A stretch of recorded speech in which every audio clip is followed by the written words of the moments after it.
para seguir con nuestros estudios. Decíamos que es entre el hombre y Dios, ¿no? Básicamente. No, entre Cristo y Dios. Cristo y Dios.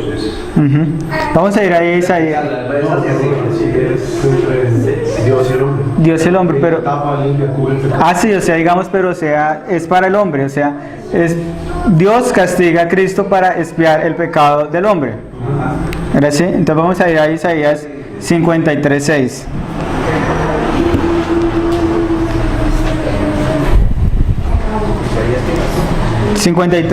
Dice: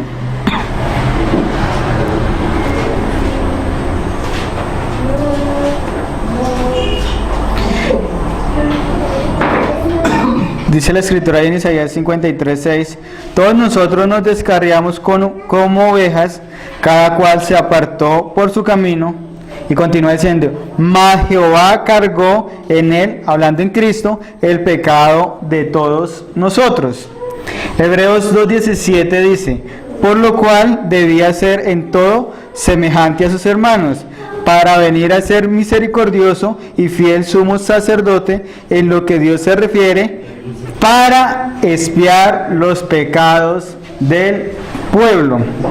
Entonces, estos pasajes que acabamos de citar nos hablan acerca de la expiación, de la expiación, que la culpa del pecado Dios la puso en Cristo, que Cristo se hizo pecado por nosotros. La expiación la podemos definir, como ya dijimos, como el acto mediante el cual un sacrificio quita o borra la culpa del pecado y se reconcilia con Dios. Esto es la expiación. Y no estamos hablando, cuando nosotros hablamos de sacrificio, de cualquier sacrificio, sino que estamos hablando del sacrificio del Hijo eterno de Dios. Estamos hablando del sacrificio de Cristo, que quita y borra el pecado de los hombres.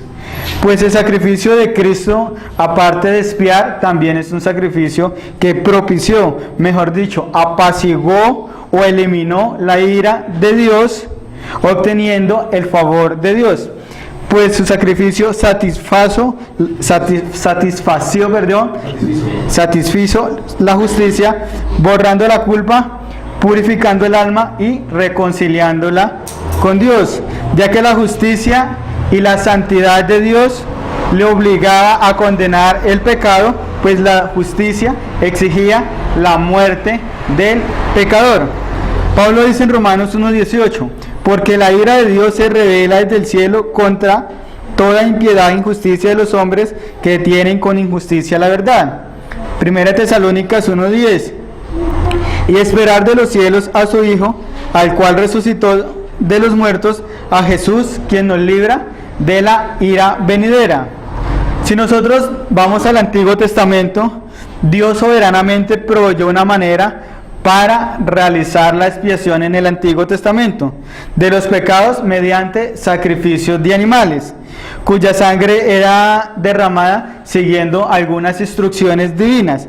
Pero la muerte de un animal no tiene el valor suficiente para poder compensar la magnitud de la ofensa que se hace a Dios por el pecado, por lo que el pecado representa. Ni tampoco esta ofrenda de estos animales en el Antiguo Testamento tampoco podía borrar la culpa, como nos dice ahí Hebreos 10:4, porque la sangre de toros y de machos cabríos no puede quitar los pecados. Ya que la explicación de todos estos sacrificios que nosotros encontramos en el Antiguo Testamento, para nosotros es claro cuando nosotros leemos el Nuevo Testamento, porque el autor de Hebreos nos dice que nos habla acerca de estos sacrificios y nos dice en Hebreos 8:5, los cuales sirven a lo que es figura y sombra de las cosas celestiales. Y una figura y sombra no tienen en sí una realidad, sino que es una prueba y es una existencia de algo que es verdaderamente real en su sustancia. Juan el Bautista, hablando del Señor Jesús, dice en Juan 1:29, este es el Cordero de Dios que quita el pecado del mundo. Por lo tanto, fue necesario que Dios mismo ofreciera una salida para el problema del pecado a través de la encarnación de nuestro Señor Jesucristo, que se convirtió en una ofrenda expiatoria y propiciatoria. Por tanto, expiación significa quitar, borrar el pecado mediante un sacrificio. Pero la pregunta que surge es, que estamos intentando responder y estuvimos considerando es, ¿por quiénes fue que Cristo realmente murió en la cruz del Calvario?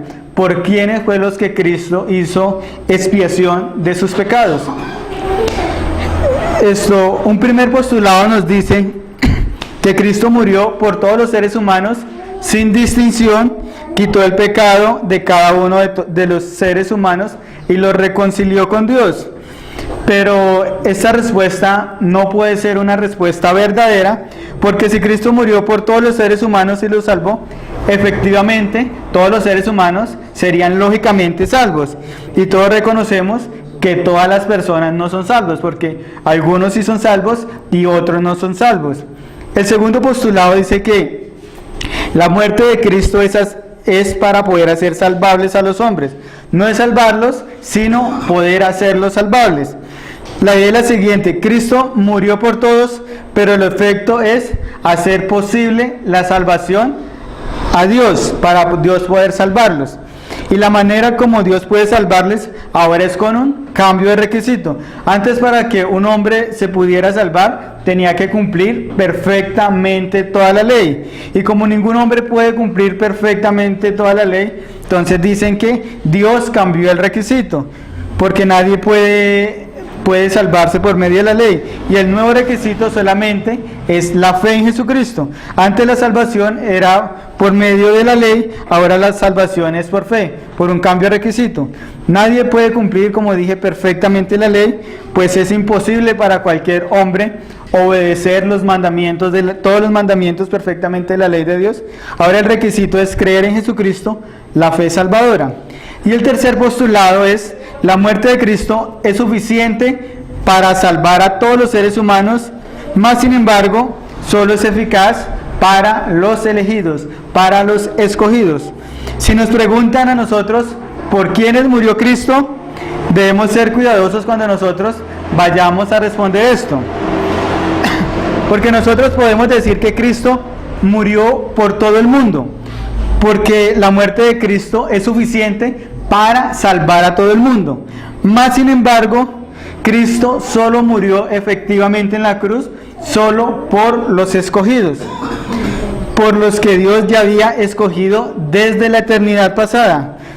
Y no solo los hizo salvables, sino que Cristo efectivamente los salvó, pues Cristo llevó el pecado de los escogidos en la cruz y consiguió el perdón y los reconcilió con Dios, asegurando la salvación de los escogidos con su propia muerte. Vemos que la expiación es limitada en su enfoque, pero la expiación es ilimitada en su poder. Los arminianos enseñan que es para ser salvables a las personas, pero aquí es para salvar a las personas efectivamente. Si nosotros nos damos cuenta, estas son preguntas naturales que surgen cuando nosotros preguntamos por quiénes murió Cristo en la cruz. Y es necesario nosotros conocer todas estas respuestas, pero estas respuestas nosotros siempre tenemos que sacarlas de la palabra de Dios, de la Escritura. Necesitamos conocer qué es lo que la Biblia enseña acerca de la expiación de nuestro Señor Jesucristo. Por tanto, debemos conocer también los demás puntos y las demás corrientes teológicas para nosotros conocer a ver cuál de todas estas posiciones es la más bíblica. Aunque solamente hay dos corrientes teológicas, pero yo mencioné tres, pero la primera y la segunda ambas salen de la misma posición arminiana, ya que los arminianos, como dijimos hace 8 días, sostienen que Cristo murió por todos y también que Cristo murió por nadie. Mientras que nosotros creemos que Cristo murió por aquellos que creyeron, por aquellos que creemos y por aquellos que creerán en Cristo Jesús. Por lo tanto, el sacrificio de Cristo en la cruz es un sacrificio que tiene un valor real, que expió realmente el pecado del hombre, como dice el autor de Hebreos en Hebreos 10:14, porque con una sola ofrenda hizo perfectos para siempre a los santificados. Cristo vino para salvar pecadores, como nos dice Mateo 18:11, porque el Hijo del Hombre ha venido para salvar lo que se había perdido.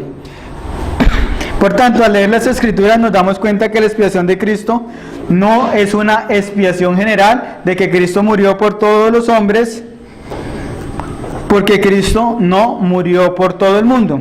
Cristo no murió por Judas, Cristo tampoco murió por Esaú, y Cristo tampoco murió por todos aquellos que le rechazan, ya que todas estas personas van a pagar el precio de sus propios pecados ellos mismos en el infierno. Las Escrituras nos enseñan que la expiación no es una expiación general, sino más bien es una expiación específica, es una expiación particular.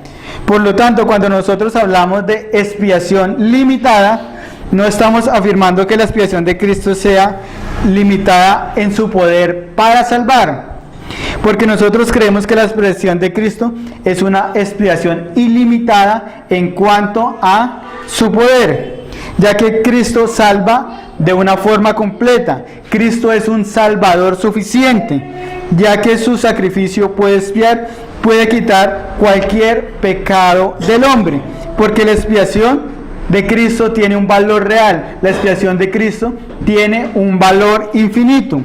Por tanto, cuando decimos expiación limitada, nos estamos refiriendo que es limitada en cuanto a su fin, en cuanto a su enfoque, ya que el sacrificio de Cristo quitó la culpa de un número determinado de personas, aquellos que Dios había escogido en la eternidad pasada, aquellos a quienes Dios ha amado con un amor especial desde la eternidad. Por lo tanto, la expiación tiene un poder ilimitado, pero su valor es limitado porque solamente se limita a un número de personas. Por eso es que algunas personas, en vez de utilizar la palabra expiación ilimitada, usan la palabra expiación particular o expiación definida, porque estas palabras subrayan son los objetos de la expiación, porque la expiación es ilimitada en cuanto a su poder, pero se limita en el número definido de personas, pues la expiación solamente va a ser efectiva solamente en los escogidos. Por tanto, no importa cuál sea el término que nosotros usemos, ya sea limitada, definida o expiación particular, siempre y cuando nosotros tengamos clara la doctrina para nosotros no tener confusión. Vamos a considerar algunos textos que aparentemente enseñan que hay una expiación universal, que Cristo murió por todos los hombres del mundo. Vamos a ir a 2 de Pedro 3:9. Estos son algunos pasajes que aparentemente enseñan que Cristo murió por todos los hombres en el mundo. Hablan una expiación universal. 2 de Pedro 3:9.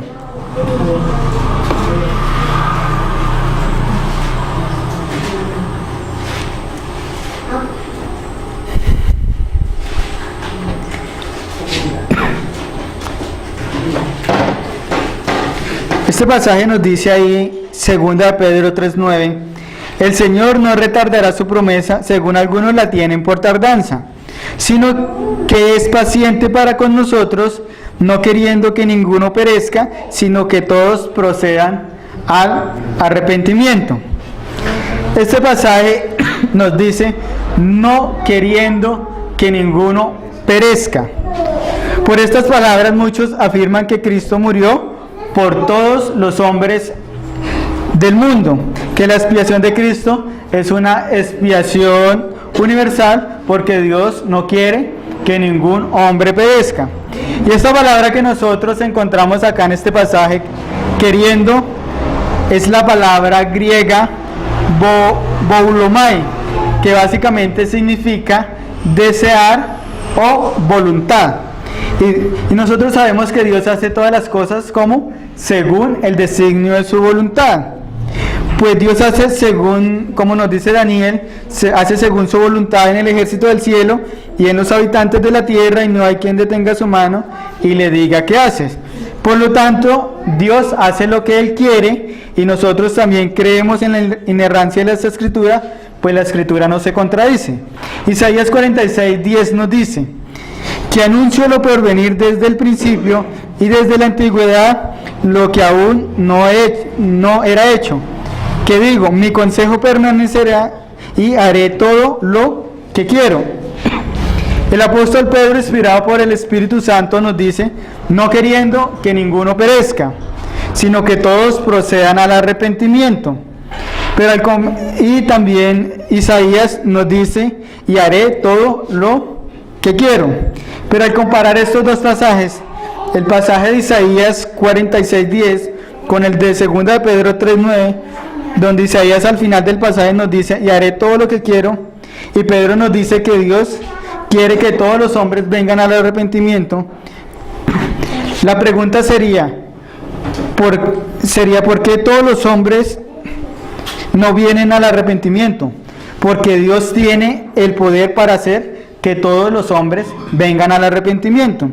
Porque la realidad que vemos es que no todos los hombres son salvos, y Dios, este pasaje nos dice que Dios quiere que los hombres vengan al arrepentimiento.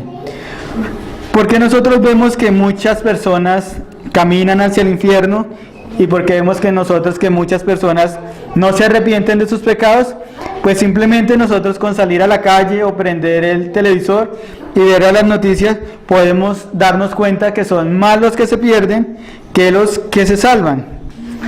En estudios anteriores estuvimos considerando el tema del libre albedrío del hombre, y la Escritura nos enseña que el hombre no tiene la habilidad de poder escoger a Dios, ya que dijimos que si dijéramos según este pasaje de Pedro que Dios quiere que los hombres sean salvos, pero esto depende del hombre, por lo que ya consideramos en estudios anteriores, esta posibilidad tocaría desecharla, porque la Biblia nos dice en Romanos 3:9 en adelante que el hombre se encuentra bajo pecado, que el hombre se encuentra sometido al poder del pecado, porque el pecado afectó la voluntad, afectó el entendimiento y afectó el ser del hombre. Por tanto, el hombre no puede hacer lo que es verdaderamente recto delante de Dios. El hombre en su estado natural está muerto en sus delitos y pecados y no puede escoger a Dios. Esto es lo que nos enseña la Escritura. Por tanto, no podemos decir que Dios quiere que los hombres vengan al arrepentimiento y que depende del hombre si él se salva o no se salva, ya que la salvación solamente pertenece a Dios, como nos dice Jonás 2:9. Solo Dios obra en la salvación, porque la salvación es un regalo de Dios. La salvación es por gracia. Ya que el hombre está muerto en sus delitos y pecados, el hombre es un esclavo del pecado y el hombre está sometido a la voluntad del pecado, como nos dice Romanos 3:9. Además, Satanás le ha cegado el entendimiento a los pecadores para que no les resplandezca la luz del Evangelio de la gloria de Cristo, como nos dice 2 Corintios 4:4. Por lo tanto, si decimos que Dios quiere que los hombres sean salvos, pero el hombre es el que tiene que tomar esta decisión, no estamos hablando de salvación por gracia, sino que estamos hablando de salvación por obras, y las obras nosotros sabemos que son contrarias a la gracia.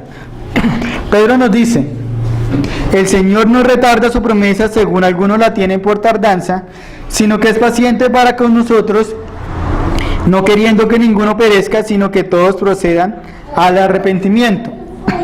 El pasaje es claro: el Señor no quiere que ninguno perezca, y esto es algo que nosotros no podemos negar, porque este pasaje es inspirado por Dios.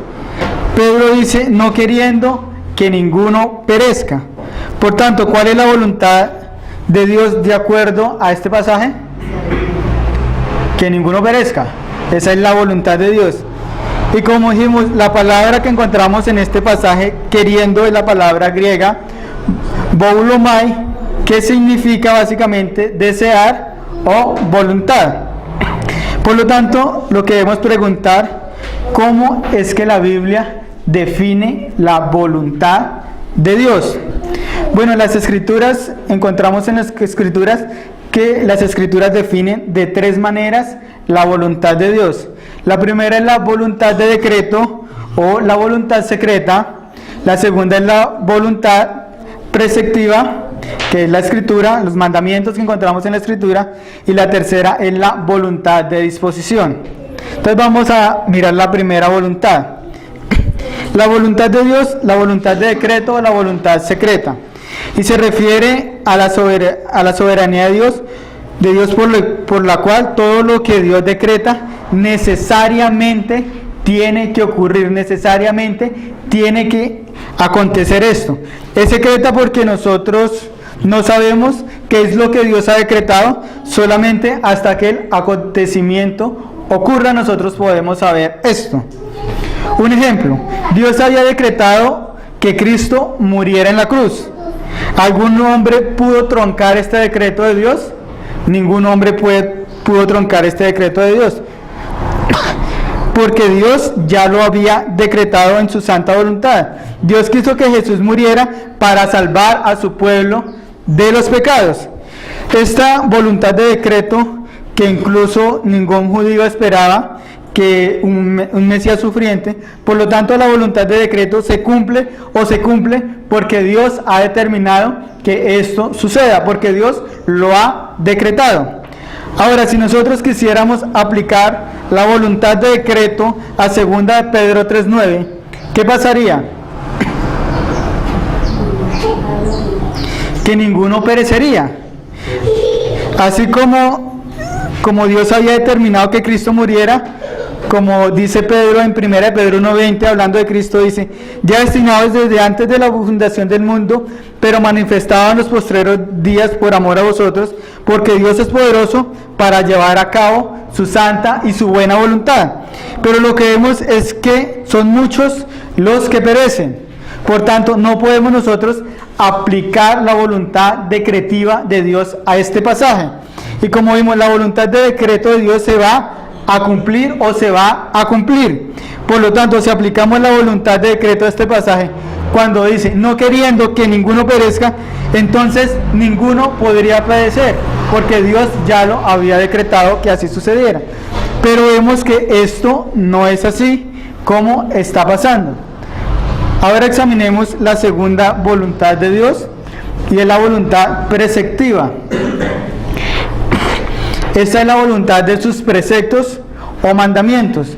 La voluntad preceptiva nosotros la encontramos en la escritura. Por ejemplo, si yo quiero conocer cuál es la voluntad de Dios para mí, no tengo que ir a donde un chamán, sino que tengo que ir directamente a la escritura para conocer cuál es la voluntad de Dios para mí.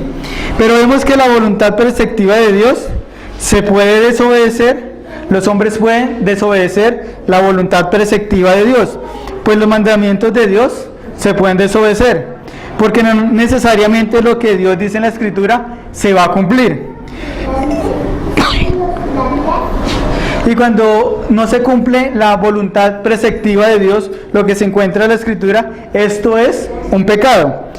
Por ejemplo, el 6º mandamiento nos dice: no matarás, pero hay personas que matan. Por lo tanto, la voluntad de Dios expresada en su mandamiento es que ninguna persona debe matar a otra. Pero hay personas que matan, y esto es pecado. Por lo tanto, el no cumplir la voluntad preceptiva de Dios es un pecado. Ahora, si volvemos a nuestro pasaje de 2 de Pedro 3:9, Dios, por ejemplo, Dios nos dice: no matarás en el 6º mandamiento, pero algunas personas matan. Esto convierte a estas personas en pecadores. Ahora, si la voluntad preceptiva de Dios la colocamos en 2 de Pedro 3:9, cuando dice: no queriendo que ninguno perezca, y las personas perecen, ¿en qué convierte a estas personas? En pecadores. La razón es porque no están cumpliendo la voluntad de Dios. Por tanto, vemos que la voluntad preceptiva de Dios tampoco nosotros la podemos aplicar a este pasaje de 2 de Pedro 3:9. Y finalmente, la tercera voluntad de Dios es la voluntad de disposición. La voluntad de disposición es todo aquello en lo que Dios se agrada, aquello en lo cual Dios se deleita. Esta es la voluntad de disposición. Ahora apliquemos la voluntad de disposición a este pasaje de 2 de Pedro 3:9. Por lo tanto, la voluntad de disposición de Dios es no agradarse en la muerte del impío. Dios no se agrada cuando un pecador muere en sus pecados. ¿Por qué? ¿Por qué Dios no se agrada? Porque tiene que condenarlo. Dios no se deleita cuando un impío muere sin Cristo. Es como cuando un juez tiene que aplicar la pena de muerte a un criminal. El juez tiene que hacer justicia y él tiene que aplicar esta pena de muerte, porque la ley ordena que se le debe aplicar la pena de muerte a este criminal, pero el juez no se deleita en proclamar la sentencia. Esto lo podemos comparar con lo que nos dice el Señor en 2 de Pedro 3:9. El Señor no se deleita en el momento de sentenciar el castigo. El Señor nos dice ahí en Ezequiel 33:11, dice: diles, vivo yo, dice Jehová el Señor, que no quiero la muerte del impío, sino que vuelva el impío de su camino y que viva. Porque Dios no se deleita en la muerte del impío, porque Dios tiene que hacer justicia y ¿qué tiene que hacer? Enviarlo al infierno. Esta es la voluntad que nosotros podríamos aplicar a este pasaje, porque no es la voluntad de decreto, no es la voluntad preceptiva, sino más bien es la voluntad de disposición de Dios. Y tenemos que recordar que las dos primeras voluntades de Dios las encontramos en las Escrituras y no las podemos aplicar a este pasaje, sino más bien la voluntad de disposición. 2 de Pedro 3:9 nos dice: el Señor no retardará su promesa, según algunos la tienen por tardanza, sino que es paciente para con nosotros, no queriendo que ninguno perezca, sino que todos procedan al arrepentimiento. Por tanto, ¿qué nos quiere decir el Señor cuando nos dice no queriendo que ninguno perezca? ¿A qué se refiere esta palabra ninguno? ¿Acaso se refiere a ninguno de los seres humanos de la tierra? Para responder a esta pregunta tenemos que mirar a quiénes es que el apóstol Pedro le está escribiendo en este pasaje.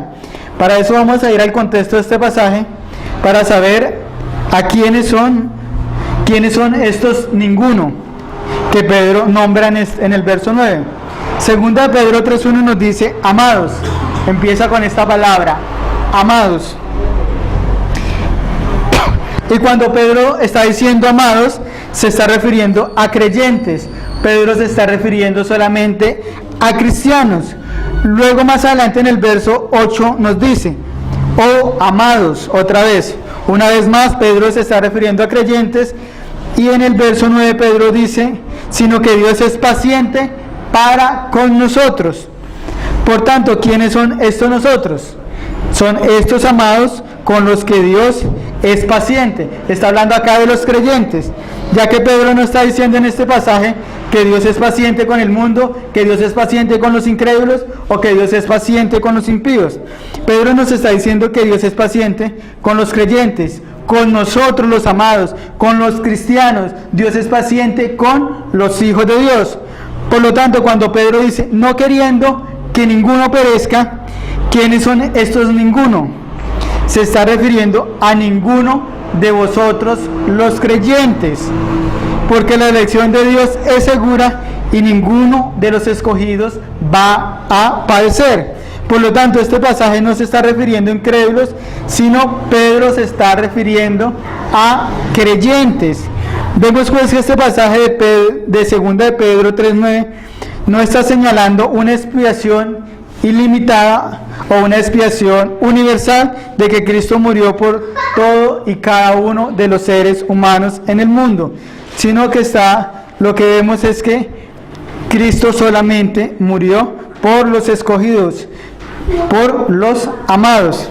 Otros pasajes que muchos usan para hablar de una expiación universal es 1 de Juan 2:1 y 2.